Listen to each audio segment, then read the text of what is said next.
Hi, my name is Dale Adams, and on this week's Pat Chat, I'm talking to Clare-Louise, and it's a little bit different this week because Clare-Louise is my coach. So, Clare-Louise, would you like to introduce yourself? Hello, my name's Clare-Louise, and I am Dale's coach. Yes. Yeah, so I'm an artist, and I am a leadership coach. And I guess everything that I come from is coming from heart and creativity, ultimately. I'd say that probably sums me up in a little sentence. Yeah, I think there's a whole lot more, but that little sentence probably says quite a bit about you. But then Mm. you and I have worked together. Well, we've known each other years, and I started working with you back in 2021, the start of. And during the time of working with you on self-development is when actually a friend of mine died of suicide. And it was the catalyst for me introducing what was our light inside and has become planning ahead of time as it is known now. And that I felt came from your help with my grief.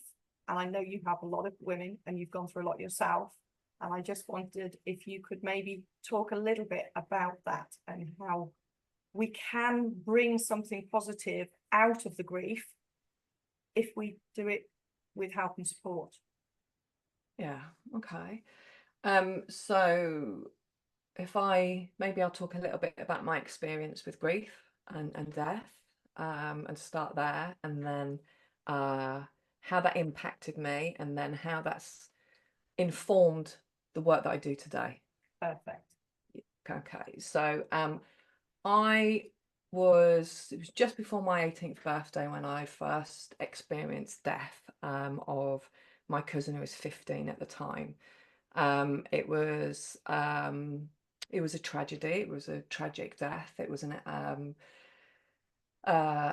ripped our family apart. It was my first real experience of death, and he was blown up by a homemade bomb that his friend had made, and they were playing. They were kids. They were, and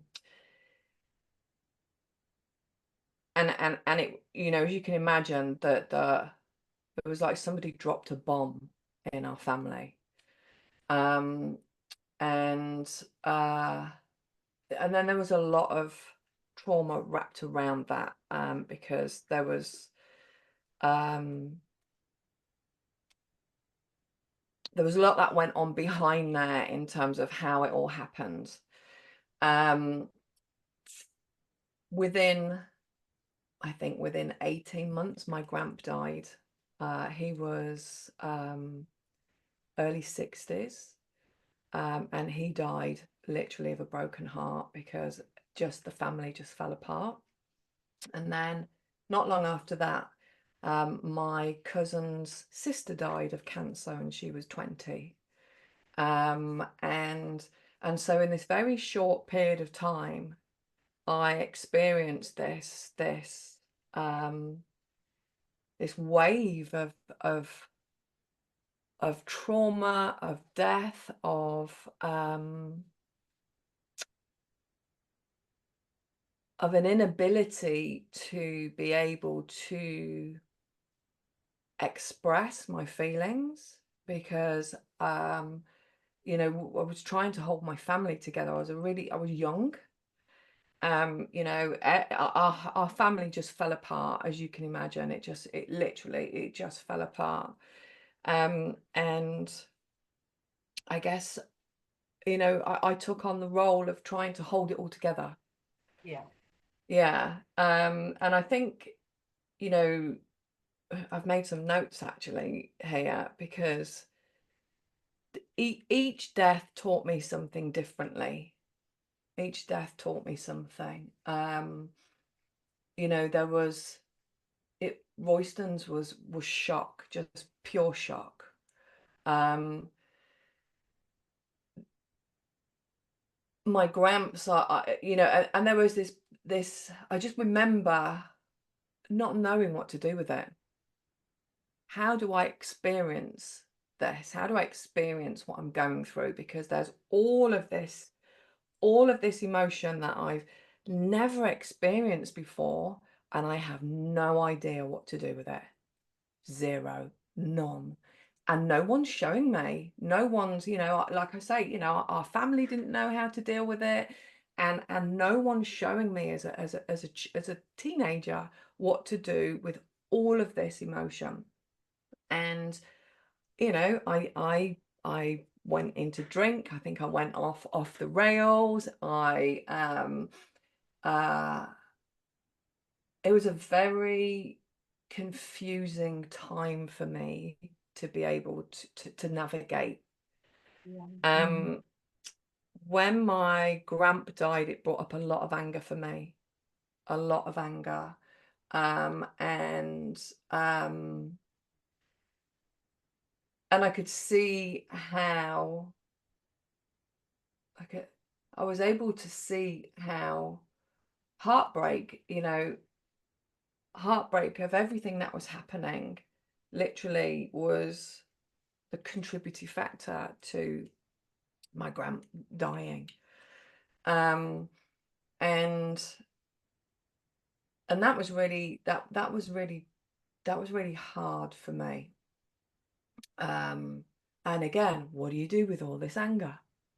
What do you do with you know? And so I just went deeper into the path that I was already on. Um, and then when my cousin Laura died, Royston's sister, she had cancer.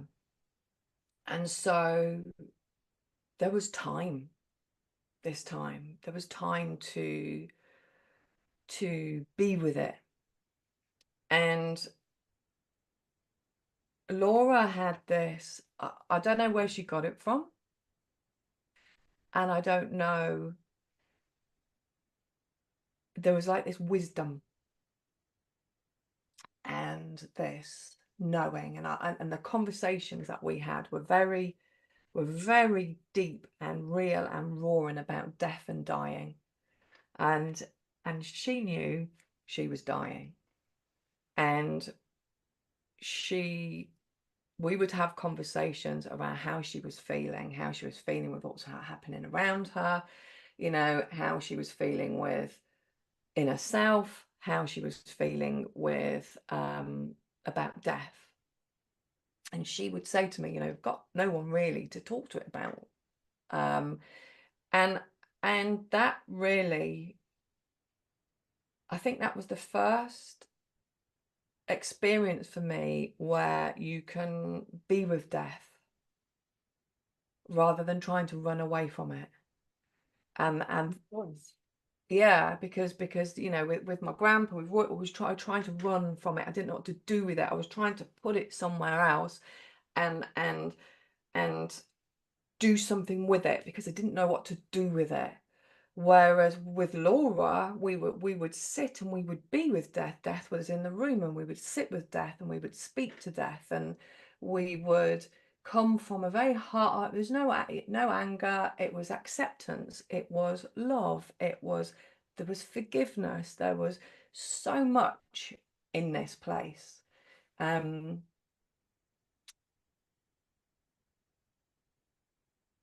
can remember, like, she would look people in the eye.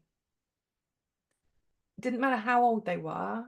Like, she made sure she went through the family, made sure every single one of us knew that she was dying and that she was okay. And a gift. It was a gift. It was a gift. Yeah.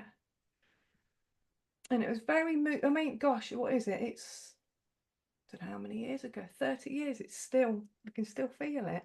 Yeah.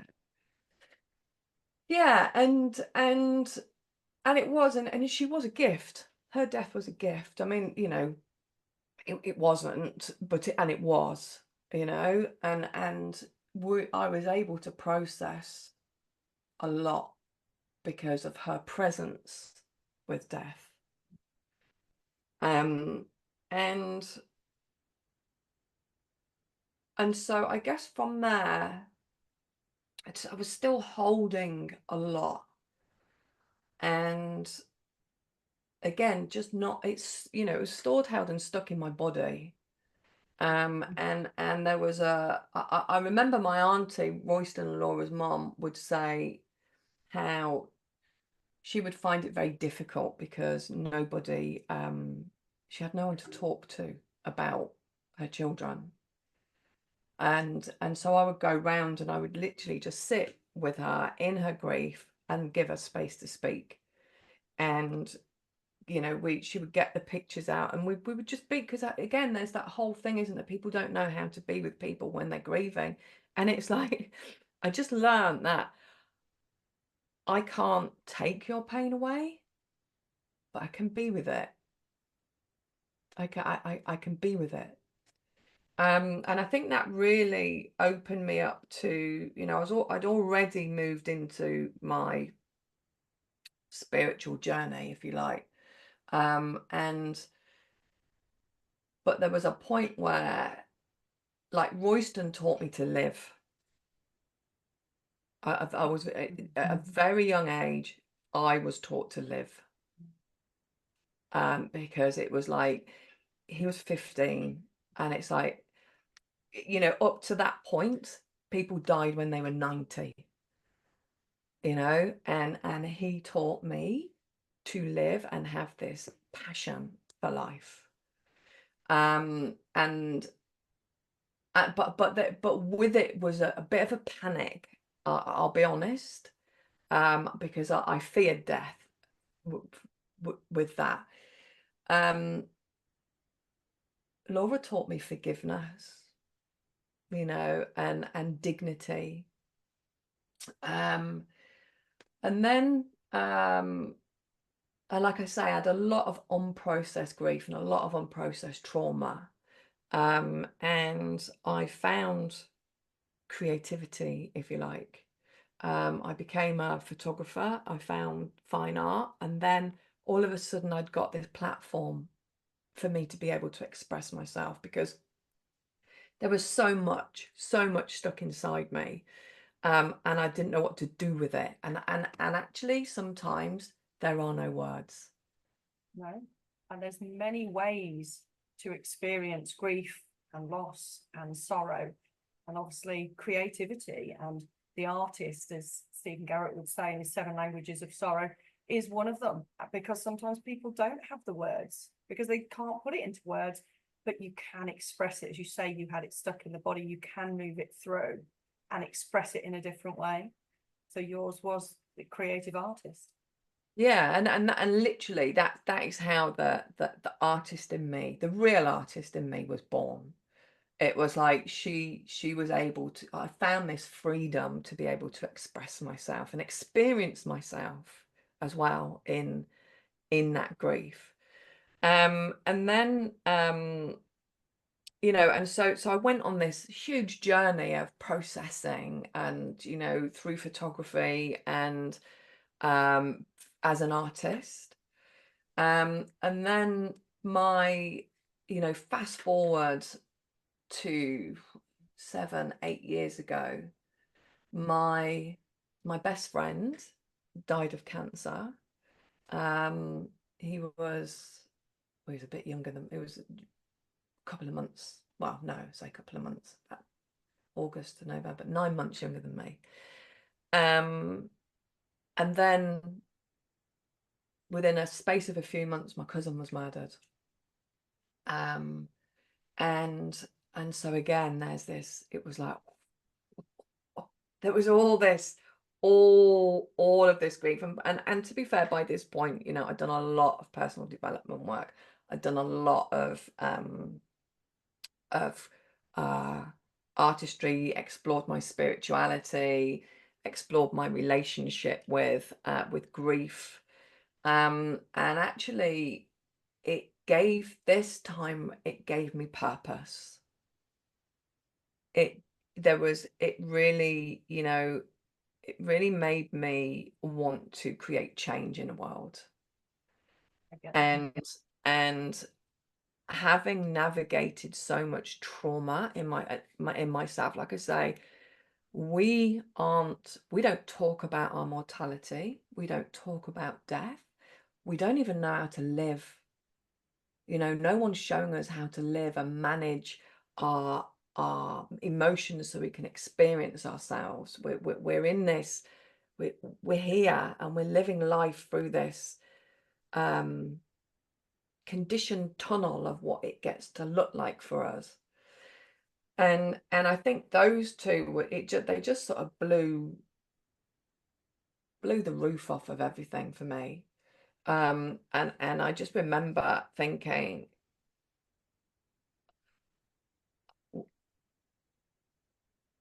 why am I going through all of this? Not victim, but from a, you know, from a point of a life lesson, from a point of there's something here that I get to gift back. And like I say, there was up to this point, it was all around living and expression and my spirituality in this deep journey. And then from here on in, it became about purpose. It became about transformation. It became about making a difference. It became about experiencing our potential.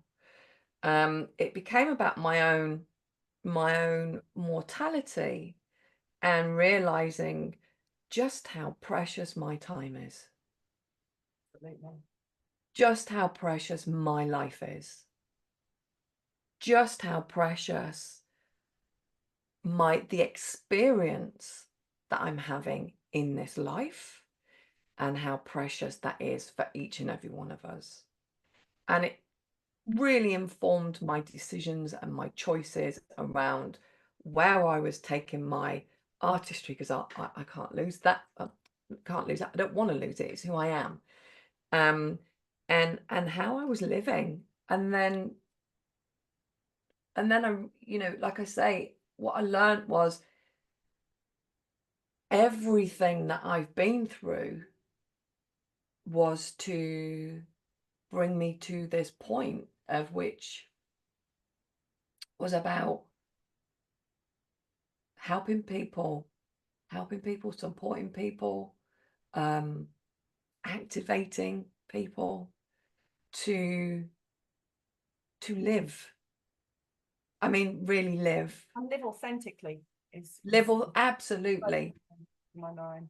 Yeah, live a true life, live a one true authentic life, and an empowered life, and an artistic life, a creative life, a heart open life.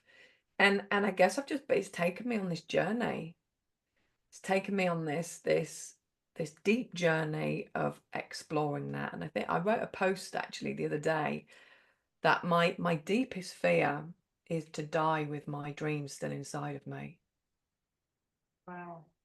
That ultimately, that's my deepest fear, and to die not ever having fully experienced the fullest expression of myself. I can understand you writing something like that. That really is very, very you. Um, yeah.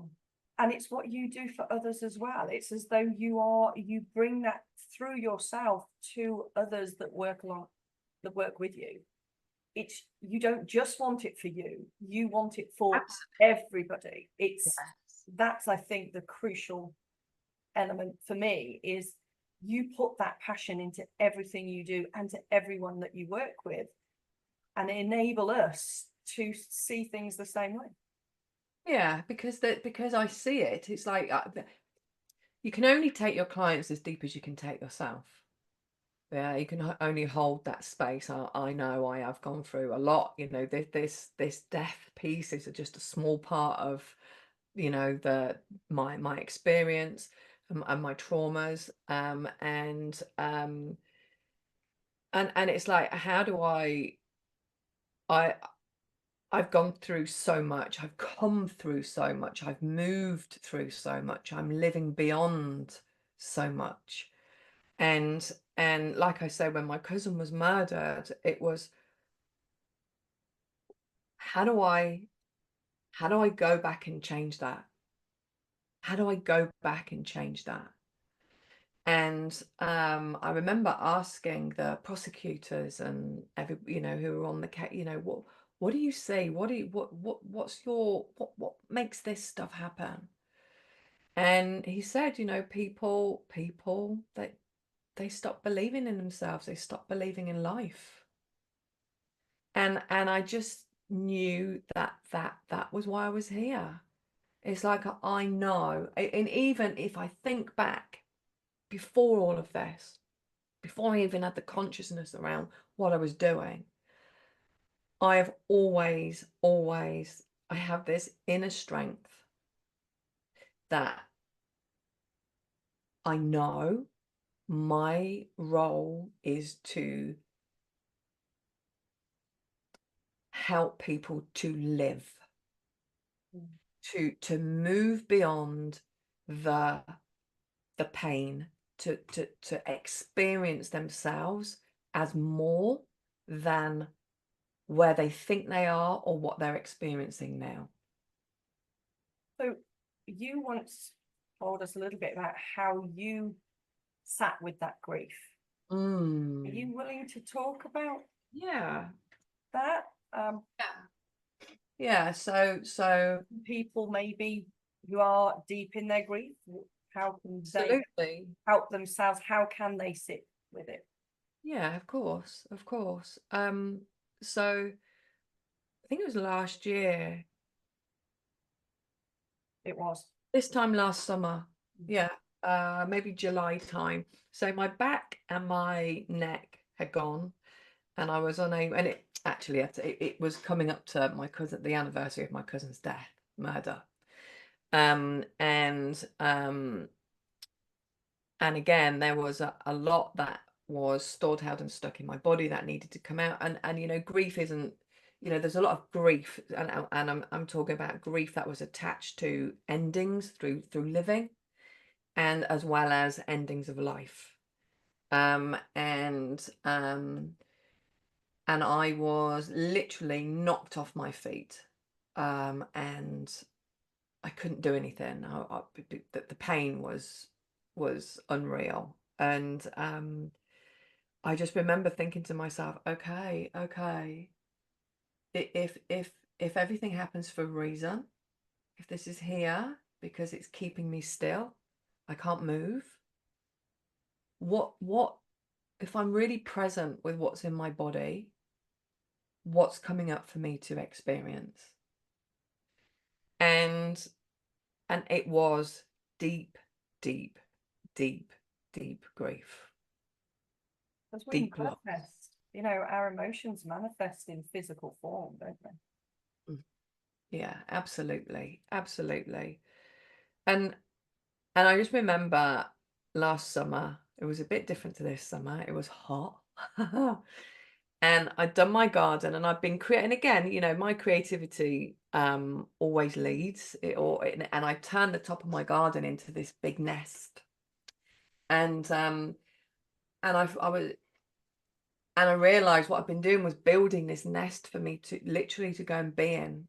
And literally I spent pretty much all summer, but certainly a good week, just laying up at the top of the garden with a blanket over me in the sun, crying, being with it, experiencing the grief in my body and releasing it.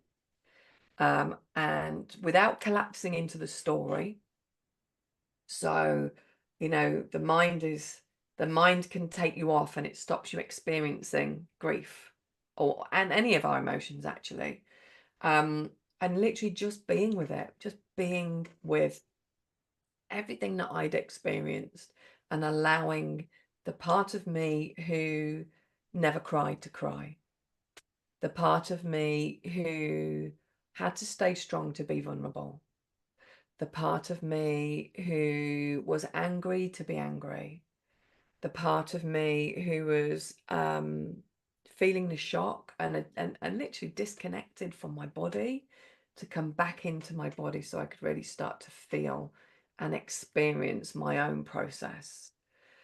And And yeah, and I literally, I gave grief. I lay next to grief, and I held grief, and I loved grief, and I wept with grief. I wept as grief. I wept as loss, and I really allowed myself to meet myself and fully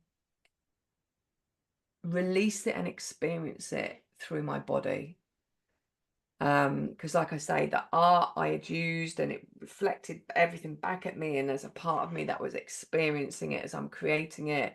But this was really allowing deep, deep grief to come up into my body and creating a safe space within myself to do that. Because I think that's what so many people don't allow themselves to do. And also, people don't allow it of us either. If people cry, other people step in and say, "Oh, it's okay. You'll get over it. You know, give it time. You'll feel better soon."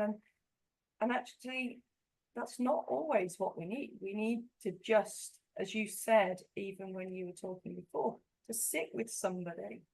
And it's enough just to sit with them and weep with them and be there for them and hold them in that space and not try and stop it, because it needs to be released.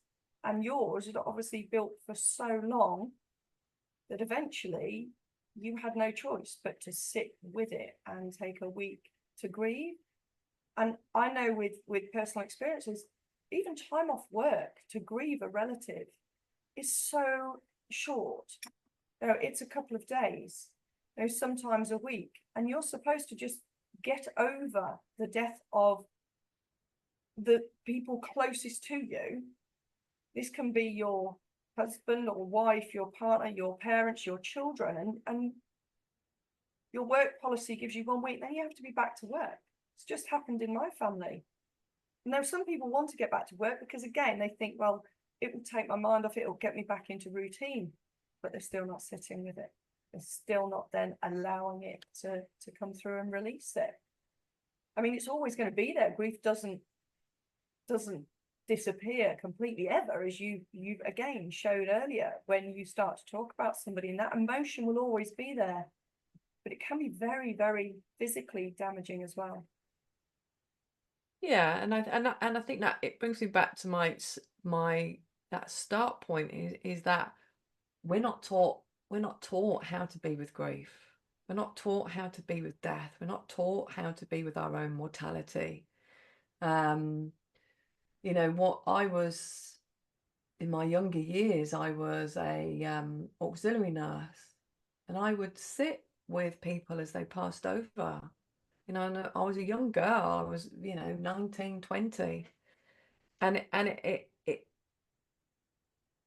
it was a beautiful privilege. It was sad. It was all of the things, but it's like what it wasn't was something to run away from. You know, what it wasn't, it was something to and I don't think we're, you know, you said we go back to work. We have been so conditioned to distract ourselves, so conditioned to distract ourselves that what we end up doing is trying to, you know, it comes into the body, it becomes unconscious, and then we feed it with food, we feed it with alcohol. We'll do everything that we can to distract ourselves from it, whether that's living life through our phones, whether that's living life disconnected from our hearts because we're too afraid to feel our feelings and experience our feelings. You know, with alcohol and drugs then, which would alcohol, all of it. mask the feelings, because what you're trying to do is remove those feelings, aren't you? You're trying to numb them. Absolutely, absolutely. And yet, you know, when can we, you know, as a society, as a culture, can we allow ourselves to be with what we can't be with? You know, that has been the most transformational part of my own journey, is allowing myself to be with what I can't be with. Because it will show up. It will show up at some point in some way. And yeah, and I think there's that, you know, we've got to if we want to teach people how to be alive, then we have to teach people what death, how to be with death, our own. Well, it's what they say now is hundreds of years ago, death was experienced at home, but now it's experienced through the NHS or hospices or medical centres. So we have externalized death. Now, if somebody's very ill, someone else cares for them. Somebody else looks after them when they're dying. And then when somebody has died, somebody else cares for the body. Somebody else deals with if you like, the arrangements right up until the funeral. Before, death happened at home. People saw it. Bit like you were talking about earlier with Laura, people actually sat with it. They knew they were dying. They talked about death and dying. People now will still, even when somebody is right at the last stages of life, will still be saying, it's okay, you know, you'll be able to get through this. People with cancers and terminal illnesses are really sort of, oh, you can fight it, you can win. It doesn't work like that. But because people aren't with it, they're not the ones caring for the body. They're not the ones then weeping over the body because the body's gone. It all makes this difference in the fact that we have detached from life and death being this circle of life, and we don't see it anymore. We don't want to, and that in itself is creating such this discomfort with the idea of dying, death, and then of course it's enhancing loss and grief. You just reminded me, my grand, when my cousin died when I was 18, my grand took us all to the mortuary, and he stood with us all, and he made us all stand, not made us, but he stood with us while we all stood around my cousin, so that we could see what death, like that final part. And it was such a powerful part of the process, because I really needed to physically see it, you know, because he was still alive. He was still alive, and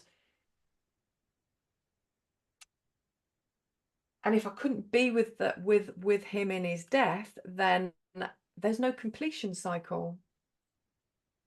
You know, we're missing a big part of the process. And it was such a powerful thing, actually, that my grandpa did. You know, exactly that was come, and he picked every single one of us up, and he took us, and he stood with us, and he allowed us to be there however long we wanted, to hold him, to touch him, and really again, be with death, be with it. Yeah, you just reminded me of that. Thank you. It was a very powerful and wise thing to do, actually. Very wise. Yeah, and it's hard. It's hard. I remember going to a funeral with an open coffin, and I just stood at the door and froze. And it took everything for a friend to encourage me in to actually to step forward enough to be able to see a body. I found it so difficult. And when my mom died, yeah, I was laying next to her when she died. And it is hard, but I'm very glad that I then went through the process of being with my mom for a period of time after she died. Although once we left that room, I didn't want to go back. For me, then she'd become the shell. I'd waited for myself to enable her spirit to leave in the way that I view life and death. And so at that point, I felt she was coming with us. I no longer needed to see the physical shell, but I spent that time with her afterwards. But yeah, I think there is an element of importance in it, and I think it's something that we're lacking. But conversations around grief and death are really desperately needed by so many people, and it's very interesting to hear you, because you have experienced so much, and a lot of it also traumatic, death in ways that are not natural, if you like, and that's in itself brings a lot more trauma. But I think, what you touched on there is that it can also be beautiful, and I have thankfully experienced that too. There's you know, with my Alfie, my dog, I mean, he was my dog, but he was my lifelong companion, 17 years, and he never left my feet. And actually, when it came to the end of his life, doing exactly what you've just done, that like fully being with him through that process, being fully present with my own emotions, being fully present of every step of the process. And there was again, there was a profound and deep life affirming experience that I wouldn't change. You know, I mean, that, you know, and for you having that opportunity to lay with your mom and hold her until you were ready, and again, that's, you know, that there are ways that we get to experience death differently, you know, and there is a beauty in that as well. We have to know what we want. And so does the person who's dying. It's slightly different with a pet, although pet death is equally as important. It's a conversation I had recently, and it's also extremely important because like 17 years is it's an extremely long time. But I'm so grateful for you just to talk about some of what you've been through and you know, how you've dealt with grief. And as I said, you know, you've helped me with mine too, and you do help other ladies and you coach them with actually bringing something, if you like, positive out of it. For me, a business came out of some of the losses that I've got because I want to help others, and I want to ensure that they don't go through some of the things that we went through because we weren't prepared, that we hadn't planned. So you see, for me, planning ahead of time came out of that, and I'm very grateful for you taking the time to talk with me today. So on that basis, if people would like to get hold of you, find out more about what you do, how do they do that? So they can find me on my website, which is www.clare-louise.com. So can I just clarify that, because you said it quite quickly? It's Clare without an I, yeah, Louise.com. So Clare-Louise.com. Okay. thank you for inviting me, Dale, because the work that you're bringing is really needed. And again, you know, it's just been really beautiful to witness you open up and create change through everything that you've been through too. So thank you for it's for letting me be here and be a part of it in a different way. Thank you. I really appreciate it. Thank you, Clare-Louise. You're welcome.